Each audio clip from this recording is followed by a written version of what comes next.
माँ देवयानी को जिनकी ऊंची आवाज बड़े आंगन में कभी किसी ने नहीं सुनी, निजी अभाव व दुखद अनुभवों पीड़ा का जिन्होंने किसी को एहसास नहीं होने दिया। मौसम जो भी हो, सुबह 4 बजे से मिट्टी के चूल्हे पर संयुक्त परिवार का काम, फिर देर तक पूजा पाठ, यही दिनचर्या रही। हर अतिथि संत साधु में जिन्हें देव झलक मिलती थी, अध्यात्म के प्रति सहज आकर्षण उनकी ही देन है। यह शब्द हैं हरिवंश जी के। हरिवंश जी आज साहित्य तक स्टूडियो में बातें मुलाकातें कार्यक्रम में मेरे साथ मौजूद हूँ। मैं हूँ जयप्रकाश पांडे। हरिवंश जी, आपका बहुत बहुत स्वागत। बहुत धन्यवाद जयप्रकाश पांडे जी। मैं आप सभी को बता दूं कि हरिवंश जी देश के जाने माने लेखक, पत्रकार, संपादक रहे हैं। इस समय एक संवैधानिक पद पर हैं। राज्यसभा के उपसभापति के रूप में आप लोग टेलीविज़न चैनलों पर जो देश के उच्च सदन की कार्यवाही है उस दौरान आप देखते होंगे। आपने ढेर सारी पुस्तकें लिखी हैं जिनमें झारखंड पर आपका काम, झारखंड समय और सवाल, झारखंड सपने और यथार्थ, झारखंड देशों मुक्ति गाथा और सृजन के सपने, बिहार नामा, बिहार की राष्ट्र की तलाश, बिहार अस्मिता के आयाम, जन सरोकार की पत्रकारिता, शब्द संसार तथा दिल से मैंने दुनिया देखी। इसके अलावा पूर्व प्रधानमंत्री चंद्रशेखर पर आपका बड़ा काम रहा। आप चंद्रशेखर जी के साथ लंबे समय तक बने रहे, उनके काम को बहुत गहराई से देखा। उन पर 5 पुस्तकों का आपने संपादन किया है। चंद्रशेखर के विचार, चंद्रशेखर के बारे में, उथल पुथल और ध्रुवीकरण के बीच चंद्रशेखर जी से संवाद भाग 1 और रचनात्मक बेचैनी में भाग 2, एक दूसरे शिखर से भाग 3 और चंद्रशेखर की जेल डायरी, ये 2 भागों में प्रकाशित हुई है। अंग्रेजी में the lost icon of ideological politics, ये चंद्रशेखर जी की जीवनी है। यह पुस्तक है जो आपने लिखी है।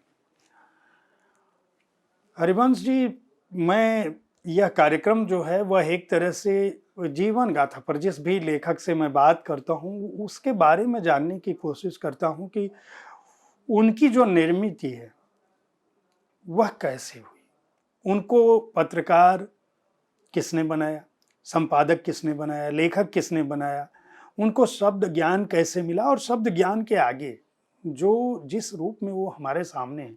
आपने इतनी सारी किताबें लिखी, बहुत सारे स्तंभ लगातार लिखते रहे। इस समय राज्यसभा को भी संचालित करने में महत्वपूर्ण भूमिका है। पीठासीन अधिकारी के तौर पर आप बराबर देखे जाते हैं। जो बचपन आपका था, जो आपका गांव था, आपकी पढ़ाई लिखाई थी, हम चाहेंगे कि हमारे दर्शकों को उसके बारे में, वहां से हम लोग शुरू करते हैं। धन्यवाद जयप्रकाश पांडे जी, आपने मुझे साहित्य तक जैसे बहुत ही सम्मानित और जो बड़ा सृजनात्मक प्रयास कर रहा है साहित्य को लेकर, वहाँ आमंत्रित किया। मैं पुनः उल्लेख करूँ आपको कि बड़ा एक सामान्य व्यक्ति हूँ मैं, और देश के सबसे पिछड़े गांवों की जो कल्पना हो सकती है, जो गांधी का अंतिम आदमी का पैमाना था, कसौटी थी, उस रूप में सबसे पिछड़े गांव जो हो सकते हैं उन्हीं में से एक गांव में मैं पैदा हुआ। वह गांव है उत्तर प्रदेश और बिहार के बॉर्डर पर, सिताब दियारा गांव का नाम है। 27 टोले हैं, और ये शायद अनोखापन है जिसको मैं रेखांकित करना चाहूंगा। एक गांव 3 जिलों में है। अच्छा। बलिया उत्तर प्रदेश के इलाके से, बिहार के इलाके से छपरा और आरा। आप समझ सकते हैं कि प्रशासनिक जो एक विभाजन होता है प्रशासकीय दृष्टि से, वो क्या उलझने पैदा करता है। ये गांव में हम लोग बचपन से ही जानना हमने आरंभ किया।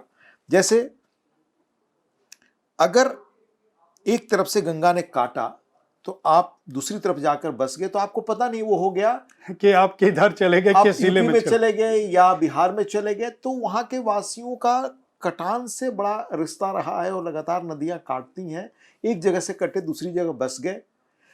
और जीवन क्या कठिनाइयों से भरा हो सकता है दियारा इलाके में, जिसमें वर्ष के लगभग 4-6 महीने पानी में ही लोगों को रहना पड़े, एक फसल ही हो, मवेशी को भी खाने को न मिले, सिर्फ कृषि ही उत्पादन का एकमात्र माध्यम हो, जहाँ न अस्पताल, मामूली 2 एक स्कूल, जहाँ न सड़क, न बिजली, न पानी। क्लास 9-10 में हम लोग जब गए होंगे तब बाहर जाने पर मतलब आधुनिक सुविधाएं थोड़ी दिखाई देती थी नदी पार करने के बाद। मुझे याद है कि उम्र के शायद 12-13 वर्ष बाद जब कहीं बाहर गए गांव से, तब बिजली क्या होती है, तब बाकी ट्रेनें क्या होती हैं, सड़कें क्या होती हैं, ये देखने को मिला। वरना हम लोग नदी पार करके सबसे नज़दीक है हमारे यहाँ से छपरा, जो बिहार में है। नदी आप पार करें तो 15-16 किलोमीटर, दक्षिण से आप गंगा पार करें तो लगभग 20 किलोमीटर में आरा है। और मुझे आश्चर्य हो रहा है कि आपने कहा जो सबसे नज़दीकी है, तो मैं सोच रहा था कि 2-3 किलोमीटर की बात करेंगे, तो आपने 16 किलोमीटर कहा। वो भी नदी पार करके। नदी पार।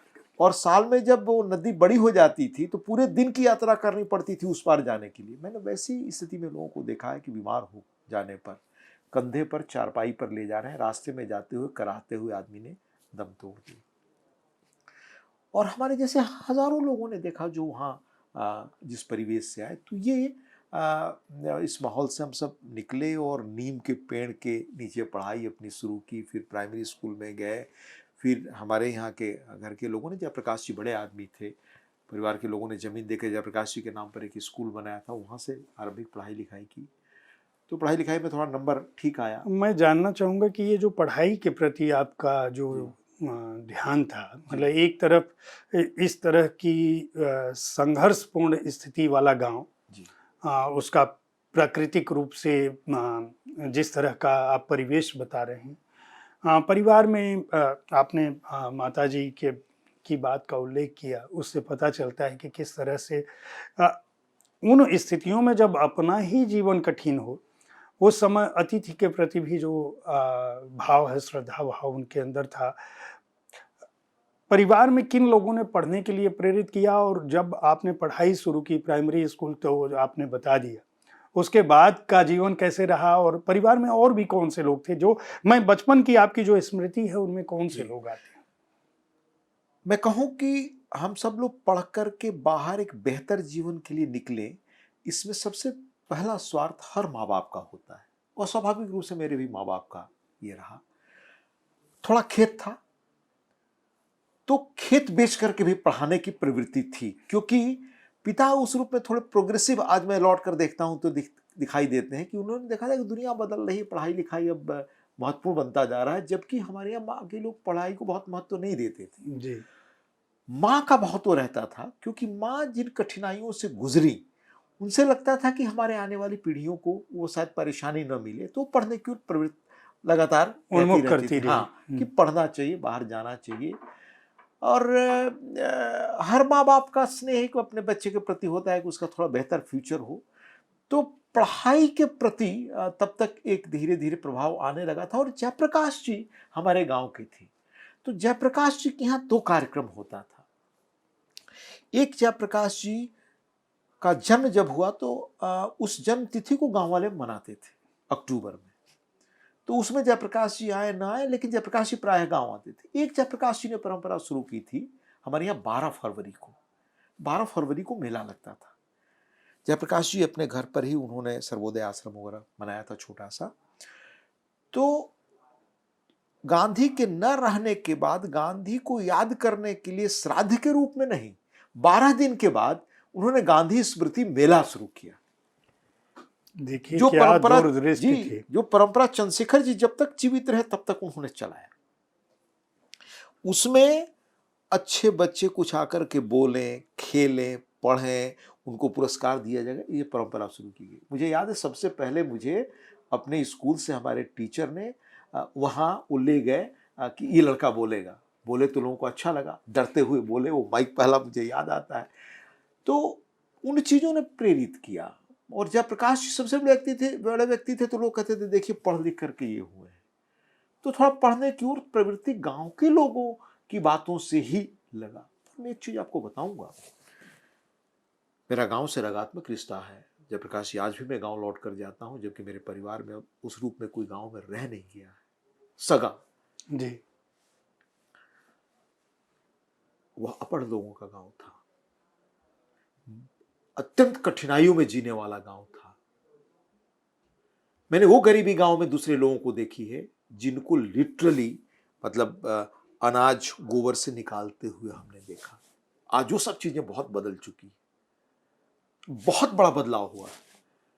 पर उन दिनों जो एक किस्म से जो गांवों की संस्कृति थी, आज समृद्धि के बावजूद उस स्तर पर हमारा सोच अत्यंत दरिद्रतापूर्ण और संकीर्ण हो गया। वो सोच क्या थी मैं आपको बताऊं।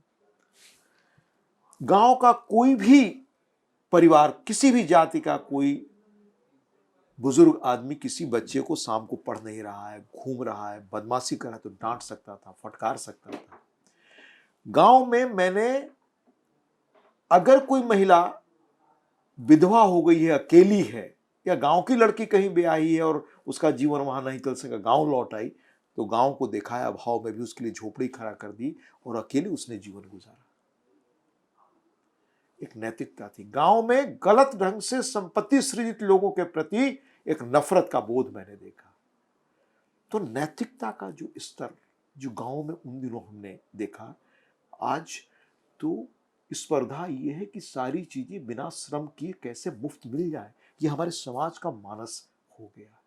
तो हम लोग उस मानस से धीरे धीरे, जिसमें मैं कहूंगा कि हमारे गांव के सारे लोगों का योगदान है, ये निजी सिर्फ हमारे घर और माता पिता का नहीं, वो एक संस्कार डालने, वो सोच डालने का काम हमारे गांव की उस संस्कृति ने कहा, जिसके बारे में कभी इकबाल ने कहा था ना, कुछ बात है कि हस्ती मिटती नहीं हमारी। दुनिया में ग्रीस, रोम और जो सभ्यता के शिखर थे वो मिट गए, भारत नहीं मिटा। तो भारत की ताकत गांवों की ताकत, जो गांधी ने पहचाना था। तो उस गांव की प्रेरणा पाकर, वहाँ के लोगों से प्रेरणा पाकर, अतिथियों को जैसे गांव आदर देता था, अपने घर में माँ को देखता था कि सबसे पहले अतिथि कोई आया तो खिलाए और बेहतर ढंग से उसकी सेवा करें। उनसे संस्कार के बीच हम सब पले बढ़े और थोड़ा अच्छा नंबर आया पढ़ने में, तो मुझे बिहार में पढ़ाने के बजाय सब लोग हमारे घर से बिहार में पढ़ने जाते थे। बिहार में नकल का दौर तब तक बहुत शुरू हो गया था।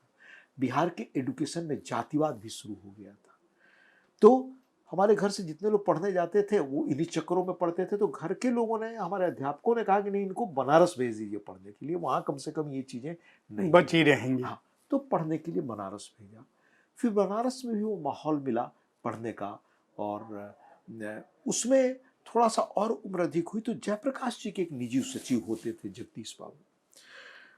मैं इसलिए आपको नाम बता रहा हूँ कि दुनिया उन लोगों के बारे में नहीं जानती जिनकी नींव से बड़े महान भवन खड़े हुआ करते। जी। तो जगदीश बाबू जैसे लोग नींव ही थे। जगदीश बाबू समाजवादी पार्टी के बहुत बड़े नेता होते थे बिहार के, और जयप्रकाश जी के साथ हजारीबाग जेल में कमरे में दोनों साथ बंदी थे।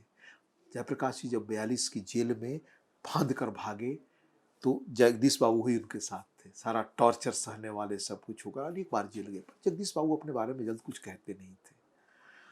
हमारे पिता के मित्र थे, घर और पर आते थे। तो जयप्रकाश जी ने उनको बाद में अपने निजी सचिव के रूप में अपने घर पे रखा, आग्रह किया कि आप मेरे घर रह जाइए। वो रहने वाले थे दूसरी जगह के, पर उनको मैं देखता था बड़े आदर्श व्यक्ति के रूप में। बहुत कम बोलते थे, किसी के बारे में कुछ कहना नहीं, बेकार की चीज़ों में नहीं पड़ना, काम के प्रति बड़े सचेत। तो धीरे धीरे उनका, वो आते थे दरवाजे पर तो उनसे बात करना, उनको जानना, और बड़े फ्रीडम फाइटर थे। जब और बड़ा हुआ उसमें थोड़ा, तो पूछने लगा उनके जीवन के बारे में। आश्चर्य होता था जयप्रकाश जी कि वो उन दिनों के ट्रॉस्की से लेकर के और बाकी सारे लोगों को जानते थे, और कहाँ पर किस रसन पोलिट ब्यूरो कमिटी में क्या हुआ, किस समाजवादी पार्टी की मीटिंग में क्या हुआ, और फर्स्ट हैंड सबको जानते थे, क्योंकि वो अशोक मेहता से लेकर लोहिया से लेकर सबके बीच जेल जाने वाले व्यक्ति, बड़े नेता थे। पर कभी अपने बारे में कुछ कहना, बताना मुनासिब नहीं समझते थे। आज राजनीति स्वप्रचार का, बचपन में देखा जयप्रकाश जी के पास जब गांव के लोग गए, घर के कहते थे, हम लोग तो बिल्कुल, मेरा 1 किलोमीटर के पास घर था हम दोनों का, तो लोग गए ये प्रॉब्लम लेकर कि 2 चीजें गांव के लिए करा दीजिए, आप बहुत बड़े आदमी हो गए। ये लगभग 62-63 की बात होगी। मैं तो बहुत 62-63 में मेरी कोई उम्र नहीं थी, मैं जी, तो छोटे लगभग थे। 68-69 में जब सुना तब ये, तो लोगों ने कहा कि हमारे यहाँ कोई बीमार पड़ता है तो 2 नदियों को पार करके इलाज के लिए जाना पड़ता है। जब बाढ़ की दिन होती है तो पूरे एक दिन, क्योंकि हवा अगर सही नहीं है तो एक दिन यात्रा करने में आपको लगता था 8 घंटे 10 घंटे नदी में, और कई बार नदियों में दुर्घटनाएं भी होती थी। जी, जी। तो लोगों ने आग्रह किया कि भाई पहला काम तो सड़क बनवा दीजिए, लैंड की तरफ से बलिया से 60 किलोमीटर दूर है हमारा गांव, तो कहीं एक सड़क तो बन जाए, हालांकि बाढ़ में वो डूब जाएगी लेकिन बन जाए।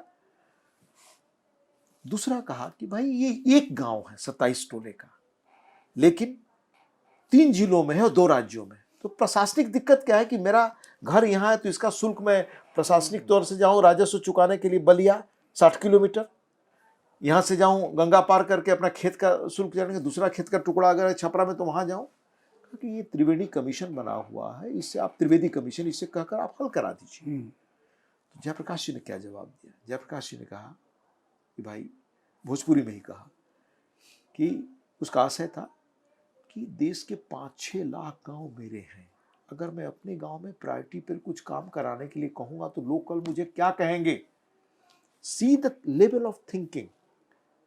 तो हमारे गांव के लोगों ने कहा नहीं, बिल्कुल आप मत कुछ कहिए। तो चंद्रशेखर ने उस गांव का उद्धार किया, चंद्रशेखर ने सड़कें दी। चंद्रशेखर को मैं कह सकता हूँ उस रूप में विलक्षण आदमी कि जयप्रकाश जी के नाम पर जो उन्होंने ट्रस्ट वहां जयप्रकाश जी के घर पर, पुश्तैनी घर पर बनाया, वैसा ट्रस्ट शायद ही कुछ लोगों का होगा। और उन मुश्किल परिस्थितियों में नाव से ही तब आना जाना होता था, एक तरफ से सड़क बन सकी या कुछ और आने जाने का रास्ता बना, तो उसको प्रशस्त किया चंद्रशेखर ने। तो उस गांव से जो हम लोग निकले, देखे, तो गांव में जो उदार थिंकिंग थी, गरीबी के बावजूद जो उदात सोच था, जो अपनत्व था, आज जो विभाजन है समृद्धि के बावजूद, वो तब नहीं था। मैं ये जानना चाहूँगा कि आप काशी हिंदू विश्वविद्यालय पहुँच गए और आपके समय में, जिस समय आप शिक्षा ग्रहण कर रहे थे,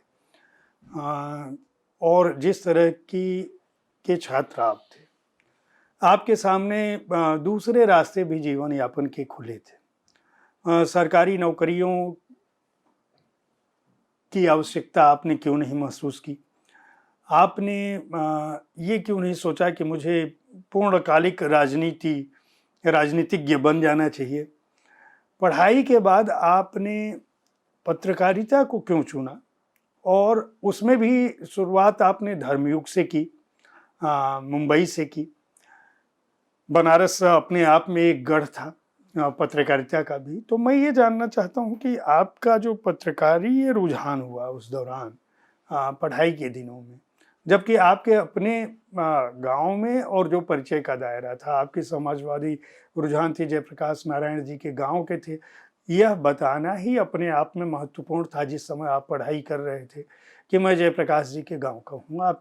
आपके मुझे लगता है कि राजनीति के क्षेत्र में 50% दरवाजे तो खुल ही जाते इस नाम पे कि मैं उनके गांव का हूँ। तो ऐसी स्थिति में बजाय पूर्णकालिक राजनीतिज्ञ होने के और बजाय सरकारी नौकरी तलाशने के कि भाई माता पिताजी का ये है कि भाई लड़का कुछ पढ़ के बने, आपको ये पत्रकारिता की मैं कहूँगा बीमारी क्यों लगी? बहुत दिलचस्प सवाल है। मैं जब बीए पार्ट 2 में गया, जयप्रकाश आंदोलन शुरू हो गया। जयप्रकाश आंदोलन के प्रति एक रागात्मक लगाव हम सबका हुआ। विस्तार से उन वजहों में नहीं जाना चाहता, क्योंकि जयप्रकाश जी को मैंने बड़े नजदीक से देखा था। जो ईमानदारी, जिस तरह का उनका कद, एक कहूँ पीढ़ियों का रिश्ता परिवार से था, तो एक गांव के होने के कारण बहुत लोगों से था, हमारे भी परिवार से था। जी जी। पर जब उन पर जिस तरह से प्रहार राजनीतिक होने लगे, तो जो नजदीक से बिल्कुल यंग, जो हम लोग एक बिल्कुल क्या कहूँ कि जिस संवेदना से और जिस भावनात्मक ढंग से सोचते थे जेपी को, कितने बड़े आदमी जिन्होंने जीवन में नेहरू जी ने उप प्रधानमंत्री का पद ऑफर किया, उसके बाद राष्ट्रपति के पद ऑफर किए गए, जो जब चाहते प्रधानमंत्री भी बन सकते थे। वो सब छोड़कर जिन्होंने बिल्कुल ईमानदार जीवन जिया, उन पर जब हमले होने लगे राजनीतिक रूप से, उसने हमारी पीढ़ी को बहुत आहत किया। उनमें मैं भी था। तो जयप्रकाश आंदोलन ने बहुत खींचा। सो ईमानदारी की बात अगर आपको बताऊं तो मैं प्राध्यापक बनना चाहता था और मैं इकोनॉमिक्स का छात्र था, और मुझे इकोनॉमिक्स एमए करते ही उन दिनों मगध विश्वविद्यालय में अस्थायी तौर पर पढ़ाने का अवसर भी मिला। मेरी उम्र मुश्किल से 19-20 वर्ष की उम्र थी जी। जब मैंने एमए किया, पर मैं नहीं गया तब तक क्योंकि जेपी आंदोलन शुरू हो चुका था। जेपी आंदोलन पर जयप्रकाश जी पर जैसे प्रहार होता था तो हम छात्रों पर भावनात्मक ढंग से लगता था कि बहुत गलत हो रहा है कि एक इस रूप में कहो कि एक व्यक्ति जिसने जीवन को पूरा दांव पर लगा दिया, जो कुछ भी बन सकता था, उस व्यक्ति का त्याग का जीवन, संघर्ष का जीवन, अभाव का जीवन, और जिन लोगों ने सत्ता का सब सुख पाया वो लोग उन पर प्रहार कर रहे हैं, तो ये सबसे बड़ा अन्याय है। जी। और गांव में अन्याय के प्रतिकार का एक संस्कार मिलता था। मिलता। सही बात कहने की बात गांव में सिखाई जाती थी, या वो एक संस्कार में मिलता था पूरे गांव में, हमें भी मिला। दूसरा ये था कि भाई ये तो आदमी त्यागी है, इसने तो कुछ पद ही नहीं लिया। जो लोग पद पाए हैं अगर वो उनके बारे में कहते हैं तो ये गलत है, इसका विरोध होना चाहिए। फिर जयप्रकाश जी जो बातें कह रहे थे, भ्रष्टाचार से लेकर सारी चीजें, वो हमें याद है। जैसे मैं आपको एक प्रसंग बताता हूँ। मैं बीएचयू में पढ़ने लगा था। हम लोग गाँव में जाड़े के दिनों में अलाव लगता है गांव पे, दरवाजे पर 50 लोग बैठे होते हैं। वो गांव का ड्राइंग रूम होता था। अब वो परंपराएं खत्म हो रही हैं। खुले आसमान के नीचे सोने का जो आनंद होता था वो चीजें खत्म हो रही थी, लेकिन 25 लोग बेड निकाल करके सोए हुए हैं।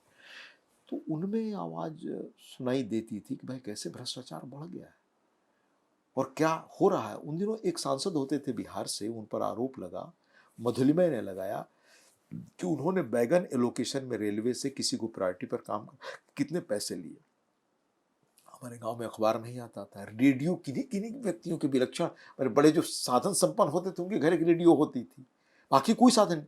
पर इस बात पर पूरा गांव अलाव पर बात कर रहा था कि भाई देखिए हम जिनको चुनकर भेजते हैं वो लोग ऐसे हो रहे हैं, और जयप्रकाश जी तो यही कह रहे हैं, तो क्या गलत कह रहे हैं।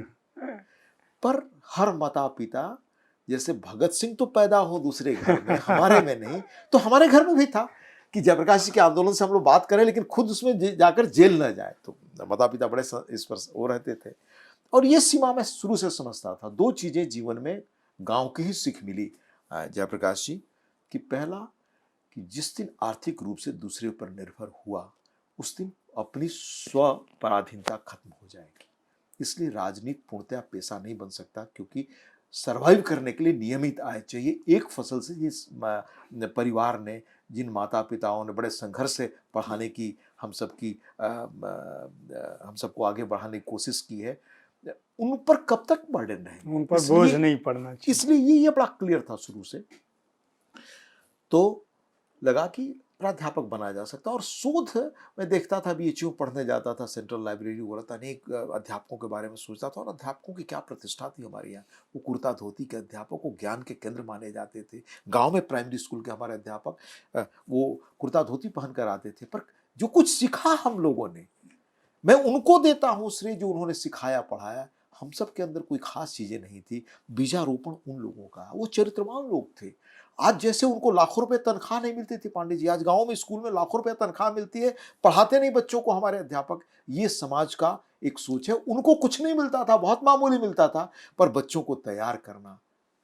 वो जो कलाम ने अद्भुत एक संस्मरण लिखा है अपने एक अध्यापक के बारे में, अपने जीवन के उसमें। वो कहते हैं, वैसे अध्यापक मैंने गांव में इस रूप में देखे हैं, उन्हीं लोगों ने हम लोग को आगे बढ़ाया। वो प्रसंग क्या है कि कलाम जब उनको स्कॉलरशिप मिल जाती है और वो चले आते हैं, तब वो इंस्टीट्यूट ऑफ टेक्नोलॉजी मद्रास कहा जाता था, जो आज आईआईटी है, उसमें उनको एडमिशन मिल जाता है और पढ़ने लगते हैं। तो उनको प्रैक्टिकल में बताया जाता है कि कोई एक किसी प्लेन का डिज़ाइन बनाना है, रॉकेट या किसी चीज़ का, और किसी प्रोफेसर ने कहा कि 48 घंटे में या 24 घंटे में बना कर रखना है। तो वो सारा खाना पीना भूल करके बनाए, तो देखते हैं कि वो प्रोफेसर पीछे खड़े हैं। कहा कि नहीं, ये तो सेटिस्फैक्ट्री नहीं है, अगले 24 घंटे में अगर ये बन नहीं जाता तो तुम्हारी स्कॉलरशिप खत्म हो जाएगी, तुमको वापस जाना पड़ेगा। और वो चले जाते हैं। इसके बाद कलाम ने जो लिखा है संस्मरण पांडे जी, हर देश के विद्यार्थी को पढ़ना चाहिए और जीवन में वो संकल्प कैसे पैदा होता है उसके लिए पढ़ना चाहिए। कहते हैं मैं भूल गया खाना पीना, क्यों मेरे सामने दो ही चीजें थी कि मैं लौट जाऊं अपने रामेश्वरम, उन अभावों के दिनों में, उन कठिनाइयों के दिनों में जो मैं देख कर आया हूं, या मैं एक नया संसार जिसे ढूंढना चाहता हूं उधर आगे बढ़ूं। तो कहा मैं खाना भूल गया, नहाना भूल गया, मैं मेस में नहीं गया, मैं वही डिजाइन बनाता रहा 24 घंटे खड़े होकर के, नेचुरल कॉल्स के अलावा। और 24 घंटे बाद देख रहा हूं प्रोफेसर नाथन या समथिंग, उनका नाम भूल रहा हूं मैं, लेकिन वो पीछे खड़े हैं और देखेगा वाह कलाम, यू हैव डन। तो कलाम साहब जैसा मोटिवेटर अपने जीवन से, मतलब रिमार्केबल है। कलाम साहब ने जो अपने प्रोफेसर, जो अपने इनके बारे में लिखा, जो उनके मेंटर थे स्पेस सेंटर के सारा भाई, सारा भाई, क्या अद्भुत है। मैं सिर्फ ये कहना चाहता हूँ कि कुछ उसी तरह का चरित्र हमारे गांव के उन अध्यापकों में मैंने पाया। किस जाति से वो आए, किस धर्म से आए, ये कोई नहीं पूछता था। वो अनुशासन में रखकर बच्चों को अपना बच्चा बनाकर कैसे पढ़ाते थे वो मुझे याद है। अगर हम लोग प्रेरित हुए आगे जाने की तो इसलिए, पर ये याद था कि अभावों से निकले हम लोग, अगर अपने जीवन की सुविधा माने जीवन जीने का माध्यम नहीं हमने चुना तो हमारी स्थिति क्या होगी। तो अध्यापकों के रोल मॉडल ने हमें आकर्षित किया कि मैं अध्यापक बनना चाहता था। पर इसमें जेपी मूवमेंट ने कहा ना, राजनीति में जा नहीं सकते, तो हमें वो चीज अपनानी चाहिए जिसमें अपनी बात हम कह सकते, अपनी बात भी कह सकें और पैसे भी मिल सकें, दोनों चीज। ताकि घर। इस तरह से पत्रकारिता में आए। फिर पत्रकारिता में एमए करने के बाद मैं पीएचडी के बजाय 1 साल का कोर्स खोला था जर्नलिज्म में, उसमें एडमिशन ले लिया। इसमें पढ़कर देखते हैं क्या। उसके बाद टाइम्स ऑफ इंडिया का 2 रिटन टेस्ट इंटरव्यू होता था। उन दिनों बड़ा सम्मानित तो माना जाता था। टाइम्स ट्रेनिंग स्कीम, मुझसे सिलेक्शन हुआ। फिर बम्बई धर्मयुग गए। धर्मयुग उन दिनों 5 से 7 लाख एवरेज पर वीक बिकता था, और क्या सम्मान था उसका जो मैंने देखा है वहाँ। श्रेष्ठ साहित्यकार, फिल्म बनाने वाले, फिल्म के एक्टर्स, बड़े राजनेता, सबको मैं वहाँ भारती जी के मैं पास चाहूँगा कि अगर वहाँ की कुछ याद हो आपके पास धर्मवीर भारती बहुत जी, या बहुत तो कुछ हमारे दर्शकों को, क्योंकि आपके सामने केवल मैं हरिवंश जी के जीवन की बात नहीं कर रहा हूँ, इनके जीवन के बहाने मैं एक समूचा वह दौर आपके सामने रखना चाहता हूँ कि आप यह तो देख पाते हैं कि फलां व्यक्ति फलां पोस्ट पे है, यह व्यक्ति इस पद पर है, यह व्यक्ति यहाँ पहुँच चुका है, लेकिन शायद आप उस निर्माण के पीछे की जो तैयारी है, उस निर्माण के पीछे का जो श्रम है, उस निर्माण के पीछे का जो दृष्टि और दृष्टिकोण है, और उसके पीछे जो लोग हैं उनको नहीं जानते हैं। तो हमारा ये बातें मुलाकातें के मूल में जो हमारे कार्यक्रम का उद्देश्य है वह यह भी होता है कि इस कार्यक्रम से आप प्रेरणा ले सकें, जान सकें। तो उस दौरान जो आपका मैं चाहूँगा कि पत्रकारिता का जो वह समय था आपका, आप एक आदर्श और सपने से भरे हुए पहुँचे, आवश्यकता भी थी। आपके वरिष्ठ लोगों ने आपके साथ किस तरह से मदद किया, और गणेश मंत्री जी पर तो आपने किताब भी लिखी है, और भारती जी के बारे में, उस समय के लोगों के बारे में कुछ जो 2-4 लोग हैं, क्योंकि आपका एक लंबा अनुभव है तो मैं जानता हूँ सैकड़ों लोगों से आपकी मुलाकात रही होगी। हमारे पास कार्यक्रम की अपनी सीमाएं होती हैं, फिर भी कुछ लोगों ने जिन्होंने पत्रकारिता का आपका जो कालखंड है धर्मयुग का, उसके बाद बिहार में प्रभात खबर की आज जिस तरह से आपने पुनर्निर्माण किया, मैं चाहूँगा इन दोनों के बारे में कुछ कुछ बातें हमारे दर्शकों को। धर्मवीर भारती जी के बारे में बताना चाहूँगा। कहने की जरूरत नहीं कि वो बड़े विलक्षण साहित्यकार थे। तब तक देश में उनकी और बाहर भी उनकी अपनी एक अलग पहचान थी, और वो गौरव हमें उनके साथ काम करने का मिला। भारती जी के बारे में अपने अपने ढंग से लोग बहुत चीजें कहते जी हैं, पर मैंने क्या सीखी और उनके सीख से जो जीवन में थोड़ा बहुत भी कुछ कर सके हैं हम लोग, तो मैं मानता हूं कि वैसे लोगों से, वो गणेश मंत्री, नारायण दत्त जी, विश्वनाथ सचदेव, फिर रविवार में जो मेरा काम करने का अनुभव है, अगर मैं कुछ आगे जाकर जिस अखबार में काम किया, कुछ इन लोगों से सीख सका वही मैं किया हूं, कुछ भी मेरा नया नहीं। जयप्रकाश जी, भारती जी से मैंने क्या सीखा? भारती जी के बारे में कहा जाता है कि अगर वो धर्मयुग में नहीं गए होते तो जो साहित्य में जिस शिखर पर पहुंचे उसे और शिखर पर गए होते। पर मैं मानता हूं कि जो धर्मयुग का भारती जी का योगदान है उसके साथ सही मूल्यांकन लोग नहीं कर पाते। उन दिनों बगैर किसी प्रचार प्रसार के, बगैर सेल्स प्रमोशन के 5 से 7 लाख धर्मयुग बेचना, और कन्याकुमारी से लेकर श्रीनगर तक और उधर आपके अरुणाचल से लेकर के गुजरात तक हर जगह उन लोकल भाषाओं में धर्मियों के लेखक और पाठक पैदा कर देना, यह विलक्षण चीज थी। निश्चित तो रूप उनका काम करने का तरीका क्या था? वह मौन साधक के रूप में काम करते थे, अपने इतने ही बड़े कमरे में बैठे। अगले 6 महीने तक धर्मियों का कौन सा अंक होने वाला है इसकी तैयारी करना, उनकी दिनचर्या से सबसे पहले मैंने चीजें सीखी।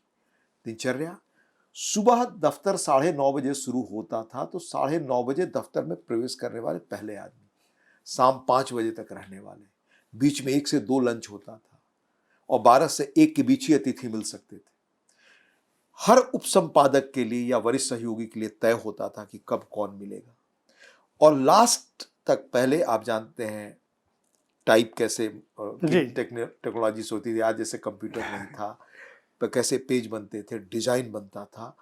एक एक स्टेज पर उनका जो इन्वॉल्वमेंट देखा, जो कल्पनाशीलता देखी, और तब उनके पास जो हमें आदत पड़ी, guardian, seminar, wall street journal, economist, वो पढ़ने का, तब भारती जी ये चीजें देखते थे। और कैसे एक पत्रकार का अपनी मर्यादा होनी चाहिए, आचार संहिता धर्म की कैसी होनी चाहिए कि आप जाएं किसी कार्यक्रम में तो किस रूप में आपका आचरण हो, गिफ्ट कैसे ना लें, लंबी चीजें था, आपको वो मैं विस्तार से नहीं जाना चाहता। तो भारती जी के व्यक्तित्व, विलक्षणता, दूर तक देखने की दृष्टि, पाठकों के मानस को समझने की प्रवृत्ति, और बदलते समय के साथ कैसे उन्होंने कब कब क्या अंक निकले, जो अंक सबसे अधिक बिकते थे, जी उनसे बहुत सीखा। गणेश मंत्री विलक्षण पॉलिटिकल एनालिस्ट, सोशोलॉजिस्ट। अब उन दिनों जैसे मान लीजिए कर्पूरी ठाकुर जी ने बिहार में आरक्षण इंट्रोड्यूस किया, जो बड़ी अच्छी चीज लगी हम लोगों को, तो उस पर आंद्रे बेते जैसे सोशोलॉजिस्ट से कैसे मैं बात करूं, ये भारती जी और गणेश मंत्री की सोच थी। पढ़ने की मेरी प्रवृत्ति, चाहे बंबई हो, बाद के दिनों में कलकत्ता चला गया रविवार में, और फिर दिल्ली से संपर्क बना। हर शहर में ऐसी किताबों की दुकानों से मेरा रिश्ता रहा, 25-30 वर्षों से है, जहां से निरंतर हर नई विधा पर जो जो रुचि का विषय है, लगभग किताबें मैं आज भी खरीदता हूं। तो गणेश मंत्री से विलक्षण ढंग से पढ़ने वाले व्यक्ति, मैंने कहा कि 1980 में या 79 में जो एल्विन टॉफलर की पुस्तक पढ़ी, जिसे लगा कि दुनिया बड़ी तेजी से बदलने वाली है, फ्यूचर शॉक। तो पढ़ने की प्रवृत्ति, पत्रकारिता को कैसे समाज की जो तात्कालिक जरूरतें हैं, उसका जो मनोविज्ञान है, उसे जोड़ने की जरूरत, उसमें एक एक चीज किस तरह से त्याग, श्रम और बहुत समय लगाकर काम करने की जो एक कोशिश होती है, लगातार श्रम, वो करने का जो एक करने की भूख, उन सब लोगों से हम लोगों ने सीखी। मैं यहाँ आपकी बातचीत से दो सवाल मेरे सामने आते हैं। एक तो जो संपादक का जो दौर था, जिस तरह के संपादकों से आप ने अनुभव सीखा, और जो आज का समय है संपादक की जो संस्था है या जो पद है, उनमें किस तरह का बदलाव आप देख रहे हैं? एक मेरे दिमाग में सवाल आया। और दूसरा सवाल ये है कि आपने दो प्रमुख क्षेत्रों पे बतौर लेखक जो आपका काम है, एक तो चंद्रशेखर जी पर आपका बहुत महत्वपूर्ण काम है, लगातार आप उनके साथ बने रहे और उनकी उन पर बहुत सारी किताबें आई। दूसरा, बिहार और झारखंड के समाज पर, वहाँ के ढांचे पर और वहाँ की आर्थिक स्थितियों पर, वहाँ के जनमानस पर आपकी किताब आई है। ये दोनों क्षेत्र आप तक कैसे पहुंचे? ये बम्बई, दो सवाल, हाँ, मतलब। जी जी, जी। मैं जो बुनियाद भारती जी और मंत्री जी ने डाली हमें, या विश्वनाथ सचदेव जो नवभारत टाइम्स के तब वहाँ बाद में उसके एडिटर भी बने और धर्मी के भी एडिटर बने, इन लोगों ने डाली प्रशिक्षण के दौरान। एक दौर आया कि जब बम्बई बड़े महानगर से मुझे ऊब होने लगी। उस वक्त जो आपने एक सवाल पूछा था, मैं एक बैंक में अधिकारी बनकर चला गया हैदराबाद, अच्छा। पर भारती जी भी नहीं चाहते थे और मंत्री जी भी कि पत्रकारिता में लौटूं। और तब एक बार मैं आसाम आंदोलन कवर करने गया, जो कवर स्टोरी छपी थी धर्मयुग में। तब एसपी सिंह ने मुझे कहा, नहीं रविवार में आ जाओ। तो मैं जब तक रविवार में बैंक छोड़ करके जाऊं, मैं तब तक उदयन जी आ गए थे, तो फिर मैं रविवार में कलकत्ता में जा रहा। उस वक्त मुझे रिजर्व बैंक में भी नौकरी हुई थी अधिकारी के रूप में, पर परिवार को बताए बगैर, क्योंकि परिवार हर एक जगह जिस कठिनाइयों से गुजरता है उसको चाहता है कि स्थायी नौकरी, सरकारी नौकरी का मानस एक आध बार बना। एक बार मैं बैठा भी था परिवार के कहने पर, और आरंभिक टेस्ट मेरा हो गया था, पर बहुत मानस नहीं था सिविल सर्विसेज में जाने का, इसलिए उधर कभी सोचा नहीं। लेकिन ये जरूर था कि जहां रहूं वहां अपना अर्जन खुद कर सकूं। तो वो दौर इस रूप में मुझे लगा कि दो बड़े संस्थानों पर लगभग 5 वर्ष से मैंने रविवार में भी काम किया, और रविवार में काम करते हुए बिहार को बड़े नज़दीक से देखा। किस तरह से कास्टवार, किस तरह से क्या बड़े फलक पर अगर आपको कहूँ तो धर्मयुग में रहते हुए बुनियाद पड़ गई थी। 80 में वो एक मान्यता आ गई थी बीमारू स्टेट्स की, जी। यानी कैसे बिहार, मध्य प्रदेश, राजस्थान और उत्तर प्रदेश, क्योंकि तभी डिवीजन नहीं था, कैसे बीमार राज्य हैं। जी। जी। तो वहाँ जाकर हम लोग कर क्या सकते हैं? तो मुझे लगा कि जेपी आंदोलन से हम लोग निकले लोग हैं, हमने पत्रकारिता का एक दूसरा स्वरूप कैसे बने ये सोचा था। तो मैंने दो बड़े संस्थानों में काम कर लिया, धर्मयुग में और रविवार में। एक आनंद बाजार, एक टाइम्स ऑफ इंडिया समूह, दोनों बड़े समूह हैं। अब मुझे एक छोटी जगह जाकर काम करना चाहिए। उसी रूप में अनडिवाइडेड बिहार में मैं गया, और वहाँ जिस अखबार से जुड़ा, वो जुड़ने के बाद पता चला 250-300 उसकी कॉपी थी। तो लगा कि आगे फ्यूचर क्या, बड़ा एक कठिन था। लेकिन ये गांव ने मानस दिया था कि एक बार कुछ संकल्प करे तो उसको अंतिम मुकाम तक ले जाए। उस बीच अनेक प्रस्ताव आते रहे, बड़े प्रस्ताव तो बाद में तो बहुत बड़े बड़े प्रस्ताव आए, फिर भी वहाँ हम लोग बने रहे, एक टीम बनी। और लगा कि इस पिछड़ेपन से, इस मानस बदलाव से, इस पत्रकारिता के माध्यम से लड़ा जा सकता है। एक बिंदु ऐसा है कि जो संस्थान उसको मदद कर रहा था आगे बढ़ने में, उसने भी अपनी आर्थिक परेशानी की वजह से कहा कोई मदद हम नहीं कर पाएंगे। तो हमने कहा फिर आप हस्तक्षेप नहीं करें, तब हम तो कोशिश करते हैं। ये वो दौर था जो पायनियर वगैरह था, पर 100 करोड़ लगाकर बंद कर रहे थे। तो वो स्वतंत्रता हम लोगों को मिली, हम लोगों की टीम ने मिलकर वो काम आगे किया। तब जिन बुराइयों के खिलाफ, जो भ्रष्टाचार के बड़े प्रकरण, पशुपालन घोटाले से लेकर के और झारखंड बनने के बाद तक जितने अधिकारी और समर्थ लोग जेल गए, सारे उन रिपोर्ट्स पर गए, लेकिन सारे प्रामाणिक रिपोर्ट्स थे, पर सिर्फ वही हम लोगों ने नहीं किया। सबसे पहले स्कूलों में बच्चों में जो अच्छा काम करते थे, गुड न्यूज का प्रभाव तब हमने 90 से शुरू किया। जो सक्सेस स्टोरीज थी उनको शुरू किया। जहां अच्छा प्रयास हो रहा था उसको स्वर देना हम लोगों ने शुरू किया। तो अनेक बड़े पैमाने पर प्रयोग छोटे छोटे जो हो रहे थे उनको बल देना हम लोगों ने शुरू किया। और उन इश्यूज ने ताकत दिया अखबार को बढ़ने के लिए, हम लोगों ने नहीं दिया। जो कहा जाता है ना कि अपने देश काल और परिस्थितियों में जो इश्यू बड़े होते हैं वो इश्यू आपको आगे ले जाते हैं। तो इस तरह से आज मैं महसूस करता हूँ। इसी बीच एक बड़ा बदलाव हुआ, जो आपने सवाल पूछा संपादकों की संस्था के बारे में। दुनिया के लगभग 225 वर्षों का इतिहास आप देखें जयप्रकाश जी, वॉल्टेयर से शुरू होता है अगर ले फ्रांस की क्रांति से, तो विचारों ने दुनिया को बदला। पर इसी मुकाबले टेक्नोलॉजी का बदलाव भी चलता रहा। 200 साल लगभग हुए टेक्नोलॉजी के बदलाव के, 225 विचारों ने बड़ी वेग से चीजों को बदला। फ्रांस की क्रांति, चीन की क्रांति, रूस की क्रांति, वियतनाम की क्रांति, जयप्रकाश जी का नहीं, भारत की आजादी। नहीं, भारत की आजादी के पहले हाँ। गांधी का उदय, जी। गांधी के उदय से दुनिया में आप देखेंगे साम्राज्यवाद जी। खत्म हुआ। और जयप्रकाश जी का आंदोलन अंतिम वैचारिक आंदोलन था। आज उसके 50 वर्ष हो रहे हैं, वो 50वें वर्ष में है। उसके पीछे नवनिर्माण आंदोलन हुआ था, जब जेपी ने कहा गुजरात के नवनिर्माण आंदोलन को देखकर था, light has come from Gujarat, youths की ताकत का। तो ये वैचारिक आंदोलन सब निकले विचारों की जो राजनीति चलती थी, जिसको ताकत कविता, कहानी, चिंतन इन सब से मिला करती थी। जो मैंने पुस्तक की बात की आपको कि जो पढ़ा था फ्यूचर शॉक एल्विन टॉफलर की, वो टर्निंग पॉइंट है। आते आते टेक्नोलॉजी ने चीज़ों को बदलना शुरू किया। आज के जो भी संपादक और जो लोग हैं वो टेक्नोलॉजी एज के हैं, उनकी प्रायोरिटी, उनकी व्यवस्थाएं अलग है। अब मैं इसको इस रूप में और डिफाइन करूं, हालांकि आज भी पत्रकारिता का अवसर बोले कई लोग पूछते हैं तो आप क्या इशू लेंगे, तो मान लीजिए मुझे अगर बिहार और झारखंड में फिर करना हो पत्रकारिता, तो सबसे बड़ा इस देश में नॉर्थ और साउथ के जो स्टेट्स हैं, आज साउथ के स्टेट्स बहुत आगे चले गए हैं कई चीज़ों में, हम पीछे हैं। और आर्टिफिशियल इंटेलिजेंस का जो एरा जहां दुनिया पहुंच गई है आज, आने वाले इस दशक को टेक्नोलॉजिस्ट कह रहे हैं पांडे जी कि ये 10 वर्षों में दुनिया पूरी तरह बदल जाएगी। तो हम उस टेक्नोलॉजी के अनुकूल कैसे अपने राज्यों के विकास की पत्रकारिता कर सकें, आज इसकी जरूरत है। इसलिए मैं अगर और क्लियर कहूं तो विचारों की राजनीति के दौर के हम सब लोग थे, जिसमें आप भी थे, आपको भी कुछ अवसर मिला, आप मुझसे छोटे हैं पर आपने भी पत्रकारिता की। यह टेक्नोलॉजी एरा की पत्रकारिता जो डिफरेंट होगी ही, क्योंकि आज टेक्नोलॉजी दुनिया को बदल रही है। उसमें एक चीज का कर अपनी बात खत्म करूंगा, टेक्नोलॉजी क्या कर रही है और आर्टिफिशियल इंटेलिजेंस क्या है। इंडस्ट्रियल रिवोल्यूशन का जो चौथा चरण है वो कैसा है।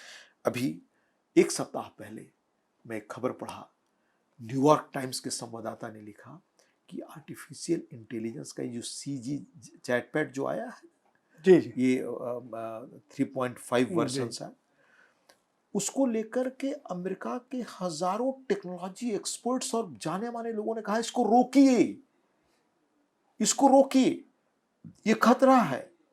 तो न्यूयॉर्क टाइम्स के जिस कॉरेस्पॉन्डेंट ने ये खबर लिखी, जो इकोनॉमिक टाइम्स में छपी थी बाहर, उसमें ये भी लिखा कि जो एक कंपनी जिसने इसको इजाद करना शुरू किया, सैन फ्रांसिस्को की, ये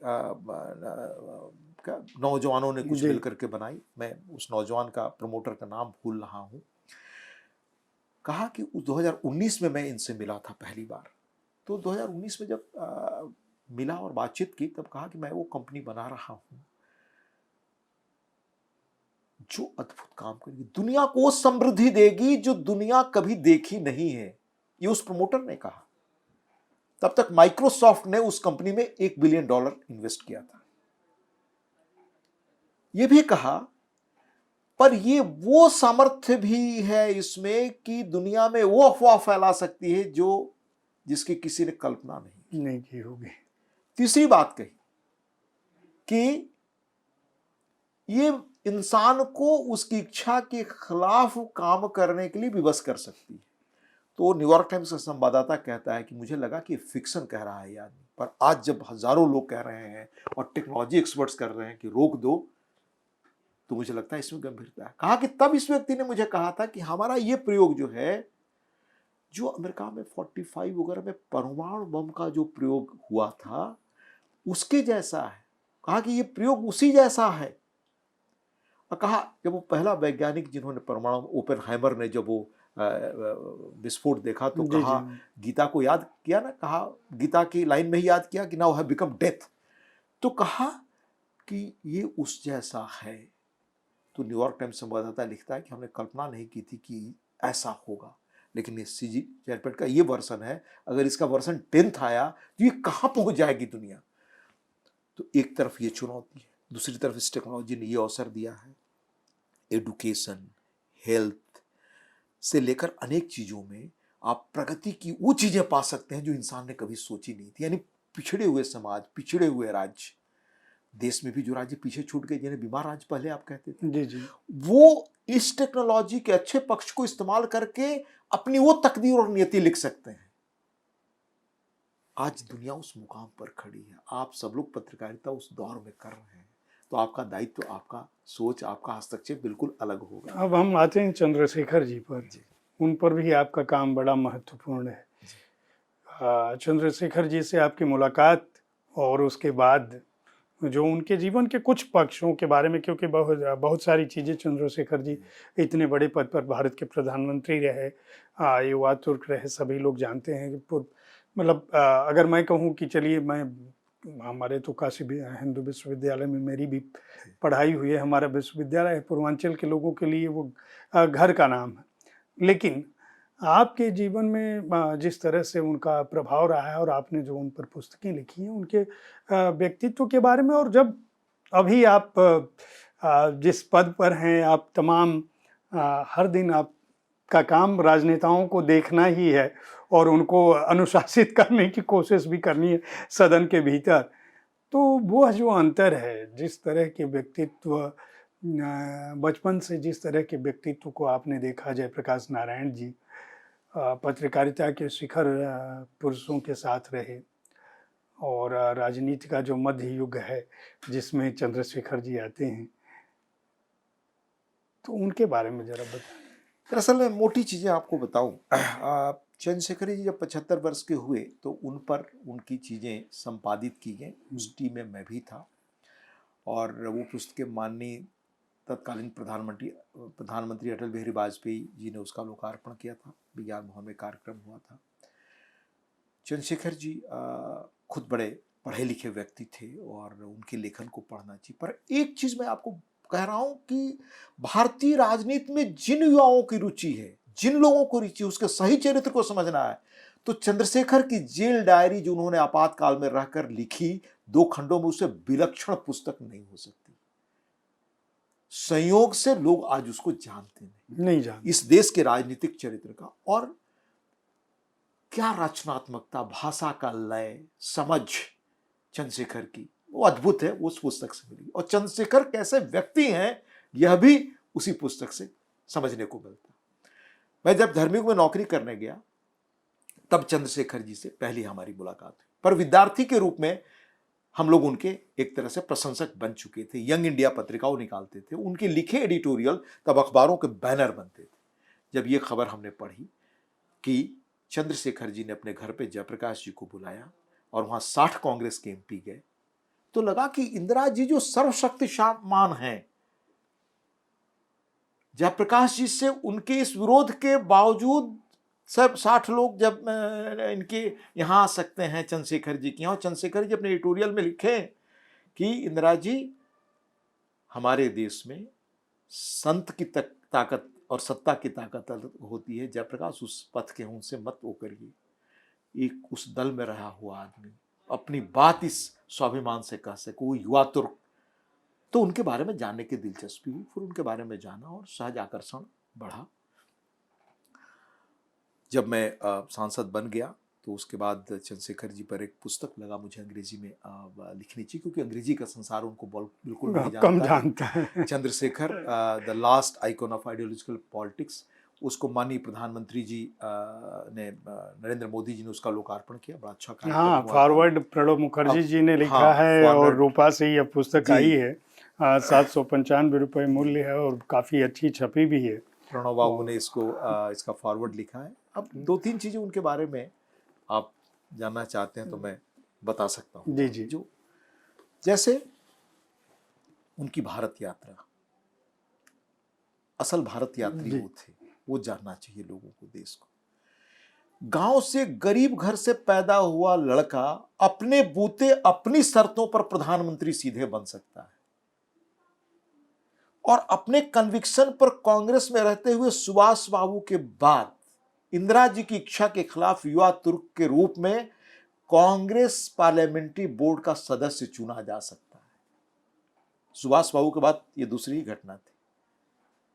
और जब तक कांग्रेस में रहे अपनी शर्तों पर है। फिर इंदिरा जी ने कैसे उन्हें बुलाना चाहा बार बार, जब वो जेल चले गए थे, कैसे जेल में अपने दूतों को भेजा है, वो सब भी उनकी जेल डायरी से पढ़िए। भारत की राजनीति का मर्म और चरित्र समझ सकते हैं उनकी जेल की डायरी से।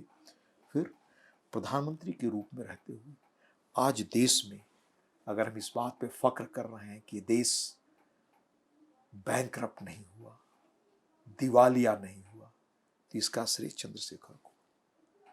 चंद्रशेखर लगभग अयोध्या मामला हल कर चुके थे जी। यही कारण बना उनकी सरकार गिरा देने।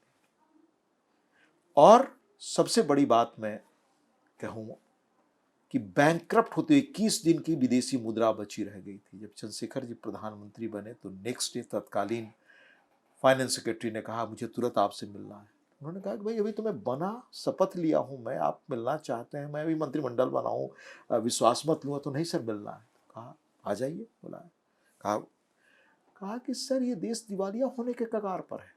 पूछा कि क्या आप मेरी प्रतीक्षा कर रहे थे? क्या पहले के प्रधानमंत्रियों के पास आप नहीं ले गई चीजें? कहा कि सबके पास ले गया। और आपको जानकर आश्चर्य होगा, 83 से जो इकोनॉमिक पॉलिसी चलनी शुरू हुई तो आईजी पटेल जैसे व्यक्ति ने, जो इस देश के फाइनेंस मिनिस्टर रहे, पहले एशियन जो लंदन स्कूल ऑफ इकोनॉमिक्स के डायरेक्टर रहे, भारत सरकार के वो आर्थिक सलाहकार रह चुके हैं, उन्होंने आईआईएम बेंगलोर में बोलते हुए देश को चेताया कि जिस राष्ट्रीय इकोनॉमिक पॉलिसी चली है भारत बैंकरप्ट होने वाला है। और 85 ऑनवर्ड्स इंक्लूडिंग माननीय मनमोहन सिंह जी ने, रिजर्व बैंक के सारे चेयरमैन ने लिखा कि जो लोन आप ले रहे हैं बाहर के मार्केट से शॉर्ट टर्म, ये देश को कंगाली में पहुंचाएंगे। पर किसी ने सार्थक कदम उठाने की कोशिश नहीं की।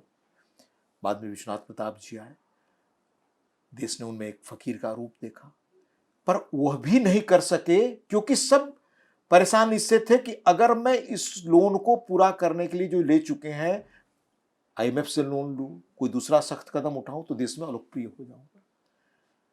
वो चंद्रशेखर ने काम किया कि इस देश को कंगाल होने से बचाया। कहा कि नहीं, तस्करी में पकड़ा हुआ सोना बाहर रखो।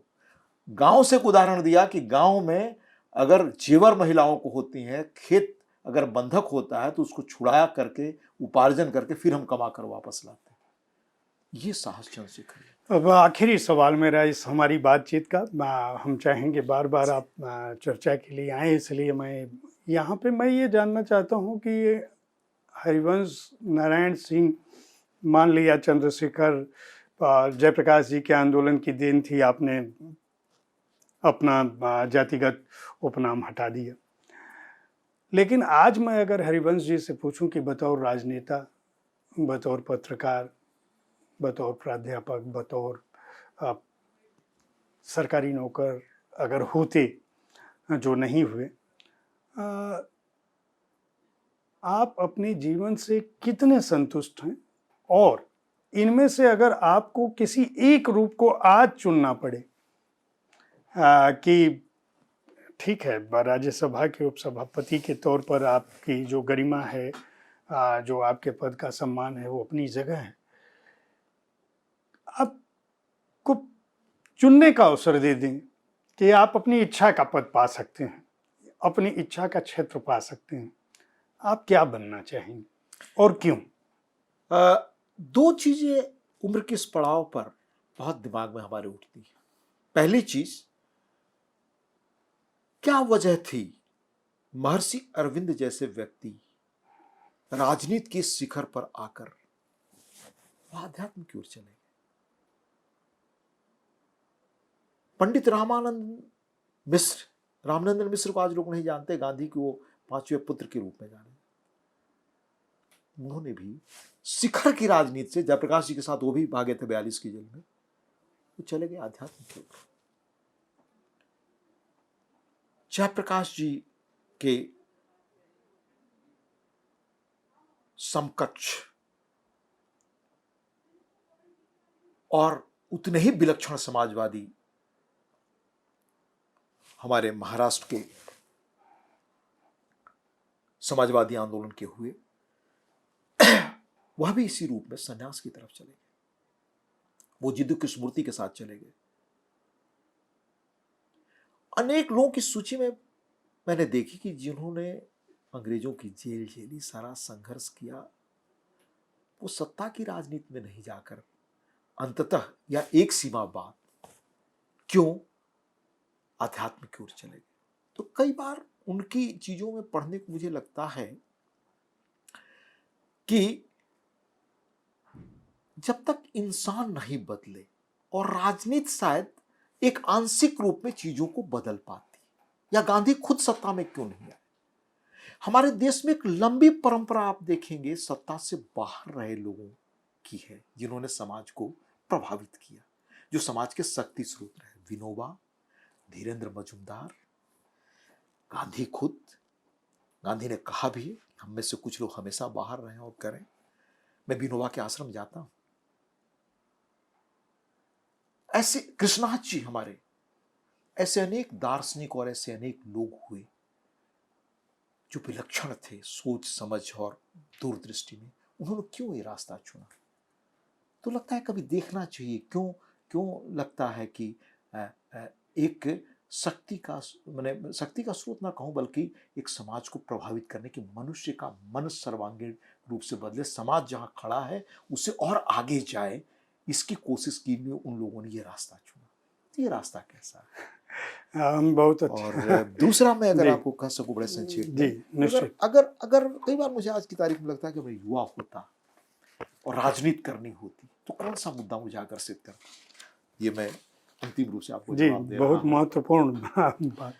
आज इस मुल्क में आपने देखा होगा, ओल्ड अच्युत पटवर्धन का नाम मैं भूल गया था बताना, कि महाराष्ट्र से कहा कि जो कद्दावर आदमी चले गए जिद्दू जी कृष्णमूर्ति के साथ, तो ये जयप्रकाश जी, अच्युत पटवर्धन वगैरह सब फाउंडर थे सोशलिस्ट मूवमेंट के, सोशलिस्ट पार्टी के। जी जी अब मैं इस सवाल का जवाब आपको बता रहा हूँ।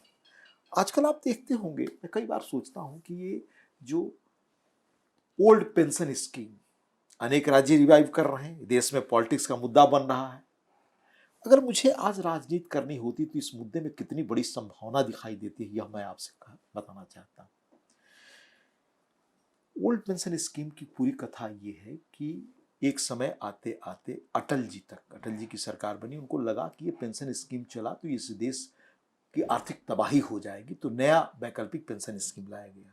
तब तक उनकी सरकार चली गई।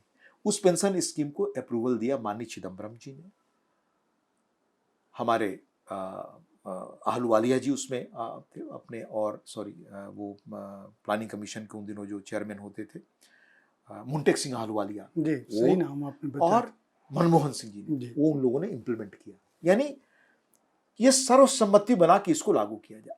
आज कुछ राजनीतिक दल फिर चाहते हैं कि वो पेंशन सिस्टम वापस है, फेयर, लेकिन वो किस कीमत पर ये काम कर रहे हैं और राजनीति की दृष्टि आज क्या हो गई है, मैं ये लोगों के बीच बताता। और कैसे बताता? एक राज्य में अगर उनकी टोटल रेवेन्यू 100 रुपए है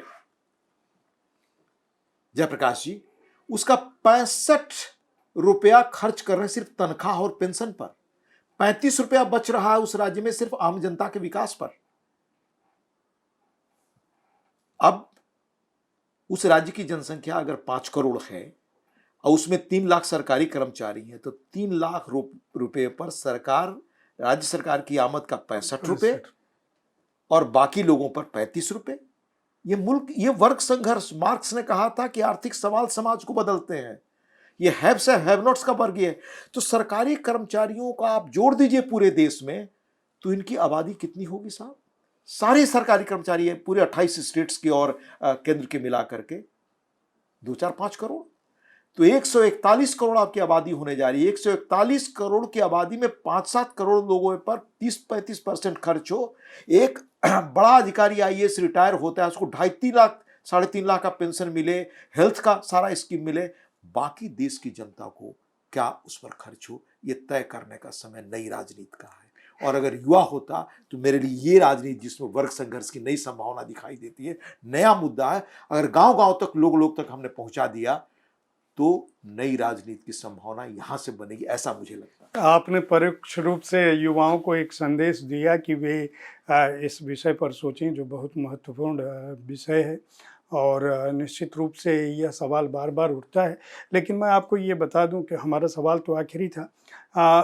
राजनेताओं की पेंशन को लेके भी ये बात बार बार आजकल सोशल मीडिया पे उठती है कि एक सरकारी, खासकर सरकारी तबके से ही ये बात आती है कि एक सरकारी कर्मचारी अपने जीवन का एक बड़ा हिस्सा 25 साल, 30 साल, 35 साल देता है तब पेंशन के लायक होता है, और राजनीतिक तबका सिर्फ 5 साल विधानसभा में जाता है, संसद में जाता है, और वह अपने लिए मनचाही पेंशन तय करता है और पूरे जीवन के लिए। ये अलग बात है कि सांसदों को बहुत कम पेंशन मिलती है, इसकी जानकारी लोगों को नहीं होगी। मुझे जो लोग बहुत जागृत हैं उनको पता है कि वो जो सुविधा की बात कही जाती है या पेंशन की बात कही जाती है, वह उस रूप में नहीं है जिस रूप में सरकारी अफसरों को मिलती है। तो मैं बहुत अच्छा आपने सवाल किया। पहला कि मैं स्पष्ट कर दूं कि सांसदों को जो पेंशन है वो लगभग मेरी जानकारी में 30,000 से शुरुआत वाह। होती है। कुछ राज्यों में ये जरूर है कि वो अपने यहाँ कई बार आप एमएलए एमपी उनके रह लिए, बड़े पदों पर चले गए तो काफी लाखों में उनके यहाँ पेंशन है, ये सही है। 14 के बाद जो सरकार यहाँ पर देश में काम कर रही है, सांसदों का वेतन वगैरह बढ़ने का कहीं कोई आपने खबर नहीं पड़ी होगी। इवन की जो आज कैंटीन वगैरह की बड़ी चर्चा होती थी, जो सामान्य दर पे में और बाहर के लोग ही जहां आकर खाते थे, वो सब का भी मार्केट रेट लगभग हो गया। तो यह जानकारी देश को होनी चाहिए। पर मैं एक स्टेप आगे बढ़कर कह रहा हूं, अगर देश में कोई रेशनल पॉलिसी बने, हमारे युवा अधिक से अधिक अध्ययन करें इस सरकारी पेंशन स्कीम के बारे में, जो बात मैंने कही, राजनीतिज्ञों का भी करें, अलग अलग राज्यों का भी करें, वो क्यों नहीं मांग कर सकते कि एक रेशनल पॉलिसी बनाई जाए, उसमें राजनेता भी आए। मैं उस बात का पक्षधर रहूंगा। बहुत अच्छा। पर let them study, let them know कि आज ये ओपन जो ओल्ड पेंशन स्कीम है, इसकी राजनीति क्या है और ये देश को कैसे 90 में जैसे कंगाल करने तक आप ले गए थे वो ले जा सकती है। बहुत अच्छा लगा आपसे बातचीत करके, बहुत बहुत धन्यवाद इतना समय निकालने के लिए। देखते रहिए साहित्य तक। ऐसे ही मैं हर सप्ताह ठीक इसी समय किसी न किसी एक शख्सियत के साथ मौजूद होता हूँ। हरिवंश जी बतौर लेखक इस कार्यक्रम में उपस्थित थे और उनकी जो बातें हैं, उनका जो अनुभव है, उसका लाभ अपने जीवन में उठाइए। किताबें पढ़िए, अपने को ज्ञानवान बनाइए, साहित्य तक देखते रहिए और इस कार्यक्रम के बारे में अपनी राय से हमें ज़रूर अवगत कराइए। धन्यवाद। बहुत बहुत धन्यवाद।